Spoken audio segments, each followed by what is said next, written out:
Yo, this is Soul John 86 bringing you another video. Today I wanted to talk about the amount of WWE titles. And I'm talking specifically about WWE, but even AEW has, I think, way too many championships. I don't really see too many people making videos having an issue with this. I do. I don't know, man. A lot of my followers, a lot of you guys are old school heads just like me. So you guys can let me know what you feel in the comment section, man. I'm going to try. I always say this. I'm going to try not to make this video long, but I just wanted to talk about this real quick. Um, I don't mind gimmick titles, so much. Like, I know a lot of people really didn't like it. It didn't work, but it could have worked. The 24/7 title, I thought was a cool idea that they could have gotten real creative with. But it just kind of ended up turning into a running joke like every week on TV. It was always like a ton of people chasing after one guy when they could have been a little bit more creative with the 24/7 title to make it they actually could have made that title be a pretty big deal in a way. Not anything like it's an intercontinental championship or the world heavyweight title. Not on that scale, but I feel like it at least could have had an impact that the hardcore championship had back in the Attitude Era. Again, I just think that they could have been a little bit more creative behind it, but I don't mind gimmick titles. But when you only have so many hours of TV, though it's a lot of hours, especially when you consider the hours of wrestling that we used to get back in the day. There's a lot of hours of TV of wrestling, especially if you watch like both companies, even if you watch like NWA, there's a lot of wrestling to watch. I personally don't watch that much wrestling. It's not that good now to even endure that many hours of wrestling, but you have your flagship show in Raw, which will be going back to 3 hours. And then you have SmackDown, which I don't know if that'll stay 2 or 3 hours or what. I don't know. But when you look at the way they tell stories in wrestling now, even with the hours of TV that they have, they still don't put enough people on TV. Not everybody gets a good amount of TV time when technically good creative can find something for somebody to do on the roster. They at least did a good job of that back in the Attitude Era. Um, but I feel like having so many titles is going to create a booking nightmare. Booking is already bad in wrestling, top to bottom. Like, I don't see booking being any better in WWE than in AEW. I think it's both hit or miss. Some stuff is booked right. A lot of stuff is not booked properly at all. Case in point, look at the Shinsuke Nakamura and LA Knight. 2 weeks and then they got to fight for the United States Championship Saturday for Survivor Series. It's ridiculous. But you got your United States Women's Championship now. You have the Women's World Championship. You have the other heavyweight or women's big title, and then you have the Intercontinental Women's title now, and then you have the women tag team titles. And the tag team title should have never been a thing for the women anyway, because there's not enough established tag teams. Like, every female on the roster is solo, but they just team up with somebody and they become a tag team. Yes, that happens with the regular tag team champions, and that's been happening through wrestling for decades and decades now. We've seen Hogan team up with Macho Man. We've seen Stone Cold team up with Triple H. We've seen it all. Rock and Sock Connection. We've seen it all, where guys aren't together and then they form a team. But historically with wrestling, you also have your teams that are just automatically a team. Legion of Doom, the Headbangers, the Steiner Brothers, the Killer Bees. You know what I mean? I'm thinking, the Bulldogs, like the Hart Foundation. You've had teams that were established as a tag team. If the females were given that, then I would say, okay, go ahead, add some tag team championships for the females. But I mean, Number one, and it's been talked about before, the women and the men's tag team division should have been floating divisions. You don't need two sets of tag team championships for Raw and SmackDown.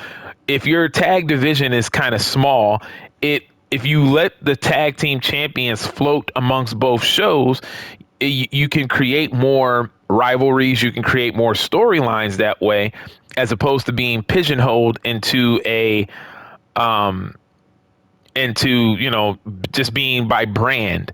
But I just think at the end of the day, there's just way too many titles, man. And like I said, you look at the way booking is now.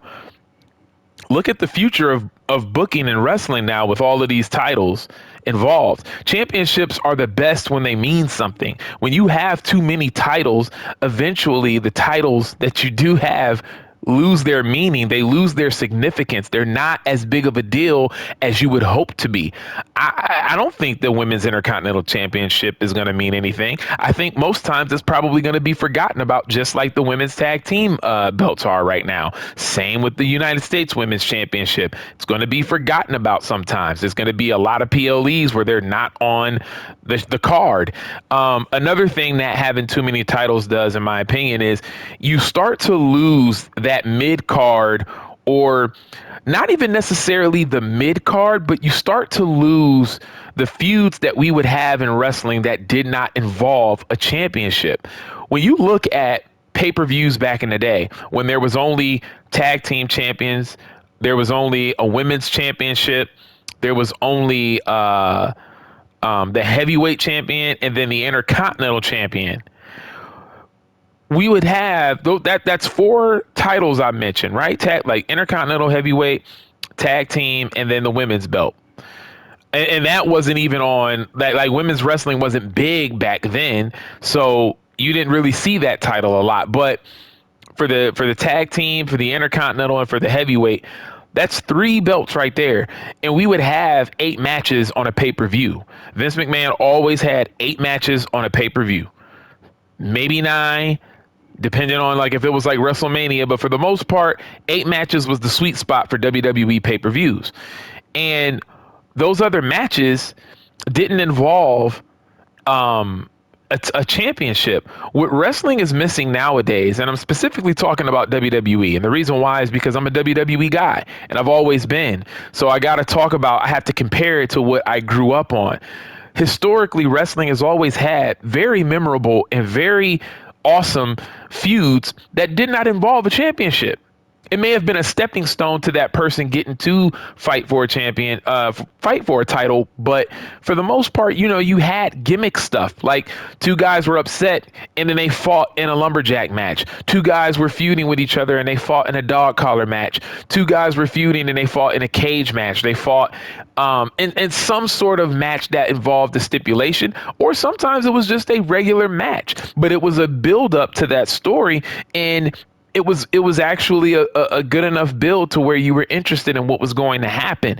And now my fear is, because Triple H does these 5-match PLEs, it might go to 7 or 8 matches depending on like if it's a SummerSlam or something like that. But for the most part, Triple H does 5 matches on these PLEs. Even though he has a roster the size that he does have, he still does the whole NXT route, which, again, I've talked about it in a video before. Triple H's way only worked with NXT because he only got an hour of TV. And when you only get an hour of TV and their roster is significantly smaller with the NXT brand, of course you're only going to have a PLE that has 5 matches. That just made sense. But when you have 5 hours of TV and you have the roster that you do, you got to do more than 5 matches for the PLE. So I don't know if that's going to change with him, but I digress. The problem with having all of these titles is every match, because it already happens now, is every match besides one, or is every match in general going to be for a championship? That's not good TV. That's not good wrestling. If you have a PLE where the women's intercontinental title is defended, the women's United States title is defended, the men's tag team title is defended, the intercontinental championship is defended. Like you see where I'm going with this? So, and this is what I'm saying. Like, this is a booking nightmare. Even though you have two different brands, you're having both brands have essentially the same titles on both. And so then where does that leave your memorable mid-card feuds that don't involve a championship? Wrestling is about storytelling, and not every story is about the titles that are on the show. The titles don't even mean anything anymore. Gunther doesn't make the World Heavyweight Championship mean anything. I don't even think about that belt now that he has it.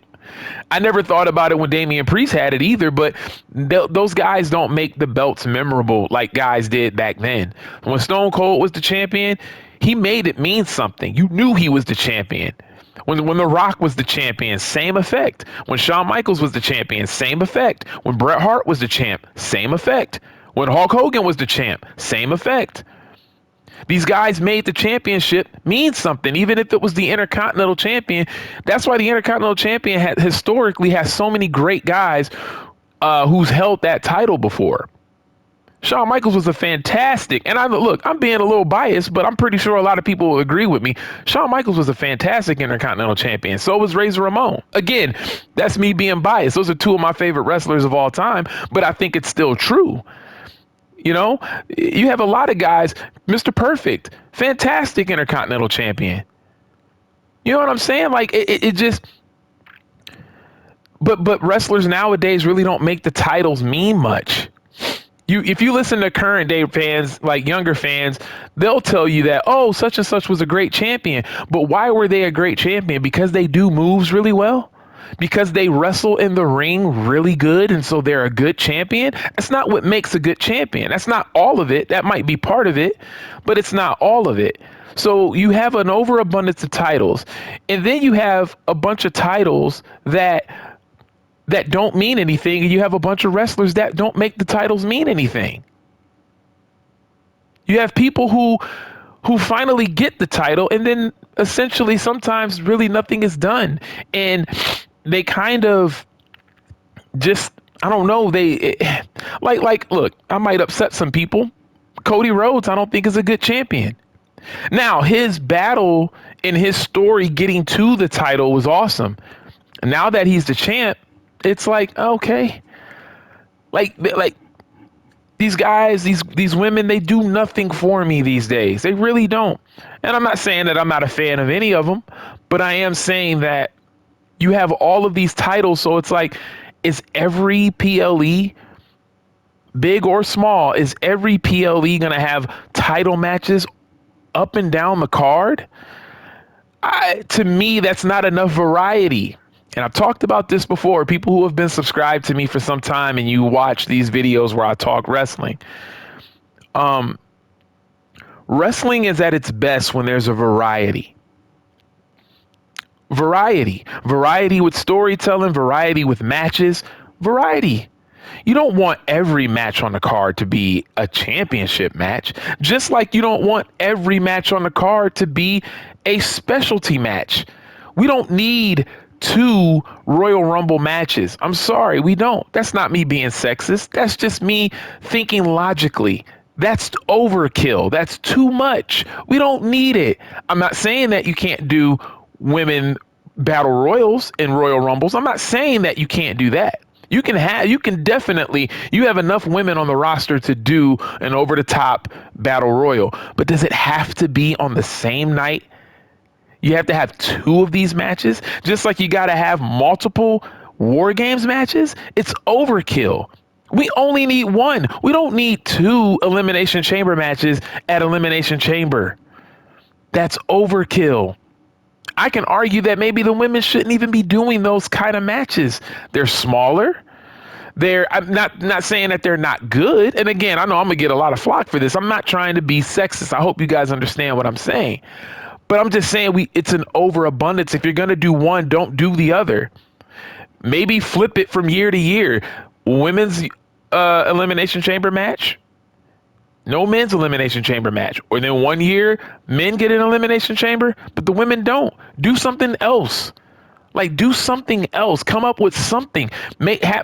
Gosh, I don't know. God forbid, get creative and come up with a brand new match for women only. I don't know. Like, do something. But WWE and just wrestling in general, they're not thinking hard enough. I don't know. I don't know if that's the right. They're just not being creative enough. They're not being creative enough. Not thinking hard enough. They're not being creative enough. They're not having fun. When wrestling used to feel fun, it doesn't feel like they're having fun. Everything is, well, we did this, so we got to do this for them. Or everybody has to get a title because there's so many people on the roster. You get a title, you get a title, you get a title, you get a title, you get a title. And a lot of these people aren't elevated. A lot of these people aren't elevated. That's why when Rhea Ripley went down, essentially, now she's back, but when she went out with her injury, they were like, what are we going to do? How are we going to fill in that Rhea Ripley gap? Because we have failed to push other talents. You know, back in the Attitude Era and before, whoever was feuding for the heavyweight title, there were multiple guys who could come in right after to feud with the champion, or if anything happened, God forbid, you had people that you can put in place. It wasn't just The Rock and Stone Cold. You had Triple H, you had Shawn Michaels, you had Undertaker, you had Kane. You know what I'm saying? You have multiple people, multiple. But nowadays in wrestling, they go so hard in pushing certain people that a lot of other people that maybe even should be pushed kind of fall to the wayside. So this is why I say this is a booking nightmare. They've made things essentially harder for themselves with adding all of these titles. Because how is then Triple H and his creative team, how would anybody's creative team be able to write for all of these titles? How are you going to make these titles mean something? Because like I mentioned previously, these people already don't even make the titles mean anything, let alone it's hard to even get behind them just as a fan in general. Because again, I'm old school. It's not just about what you do in the ring. It's about the emotion that you provoke, right? It's like when we're watching a TV show and a movie, and I've mentioned this before, I'm a broken record. It's like when you're watching a TV show or a movie, there's a reason why characters, we get behind them. They make us laugh. All right. You got characters that make us angry. You got characters that have something happens to them and we get emotional behind it. Right. We know that the people on TV are just playing a character. We know that they're just playing pretend. They're remembering lines, playing pretend. They're being somebody else. We know Denzel Washington isn't that crooked cop from Training Day, but he made us believe that he was that guy. We were against him in that movie.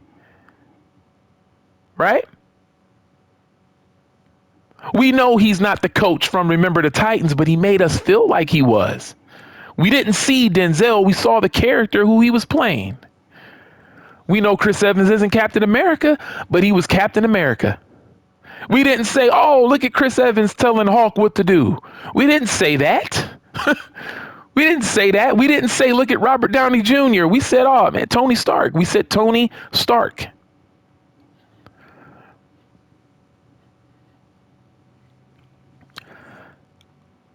I know I'm going off on a tangent. I'm trying to stick on topic, but you guys know what I'm trying to say, right? You guys know what I'm trying to say. With this lack of character in all of these wrestlers, not all of them, but the vast majority of them, with this lack of character, how are these just regular guys and girls who are athletic, how are they going to make these titles mean anything? Are we going to get PLEs that no longer have matches that are just feud matches? Are we going to be, is it going to just be where there's one match that doesn't, I mean, I swear it feels like every PLE when there's a female match on, it is just for a title. I can't remember the last time I saw a women's match on a PLE that wasn't for a championship. That shouldn't be that way.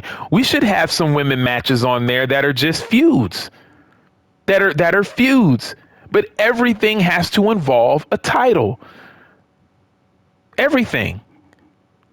And depending on how big the show is, you're going to get two title matches. But where's the variety in that? I'm going to end this video off by saying this, and this kind of goes to my whole point of when I talk about variety. I'm going to go back and talk about how I went and rewatched the Saturday night's main events on Peacock. And one of the things that I really appreciated, because now, mind you, these shows, this was before I was born. I was watching I watched all of them, but it was when I was watching the very first Saturday night's main event. Every match was different. You had matches that ended clean. You had matches that ended in disqualification, and there was a brawl that ensued. You had matches that didn't even start, but the brawl was so long, it was long enough for it to be a quick match, right? I go back to the Saturday night's main event where Ricky the Dragon Steamboat was feuding with Jake the Snake. As Ricky the Dragon Steamboat is making his entrance, he gets on the ring apron. Jake the Snake knocks him off the ring apron, starts beating him up outside for a while, tosses him in the ring. The bell didn't ring for the match to start, but they start ringing the bell because, you know, it's called, it's over. He does some more stuff to him in the ring, does his DDT, I believe, and he put Damien on him. And that was it. But it was so entertaining. It was different, right? You saw something different in every single match. The matches didn't mirror each other, so you didn't see the same spots as you do now today in wrestling. Variety. We need variety. We can't have PLEs where and this is just what I fear. We can't have a SummerSlam where match 1 to match 7 or 8, depending on what Triple H does, we can't have a SummerSlam where every single match is a title match. Come on now. Because then it's going to be, what are you going to do? Are you going to have some of them in disqualification? Are you going to have some be clean? Is somebody going to cheat to win? I don't know. I just think at the end of the day, there's just a lot, and that's just too much for PLE. I think it's too much for wrestling. I think it makes a lot of the titles not mean anything. You should want all of these titles to be a big deal. And I don't think these titles can mean much when you have like 18 different championships on a brand. I just think that's ridiculous. You guys let me know what you feel in the comment section. I just had to get these thoughts out because I don't personally hear a lot of people talk about this, because I don't know about you guys. I'm kind of getting sick of seeing creative forget about titles. I mean, look at the men's tag team championships. People around YouTube community were putting up videos saying like, what's up with the men's championships? They weren't defended on, none of the tag team champions were defended on SummerSlam. They weren't a part of any PLEs around that time. So it's just like, are we going to get that again? Because you know we are. Creative is going to get to a point where, okay, we have such and such as the women's intercontinental title, but she's not doing anything. We have such and such as the women's United States title, but she's not doing anything. I just don't want it to get to that point again. You know, I just think that it would be unfortunate, and it would make everybody look at Triple H and whoever in creative and say, well, why did you create these titles to begin with? Is this just so everybody can have a championship? I think that's just kind of bogus, man. I don't know. But you guys let me know what you feel in the comment section, man. It's your boy Soul Drum 86, and I'm out. Peace.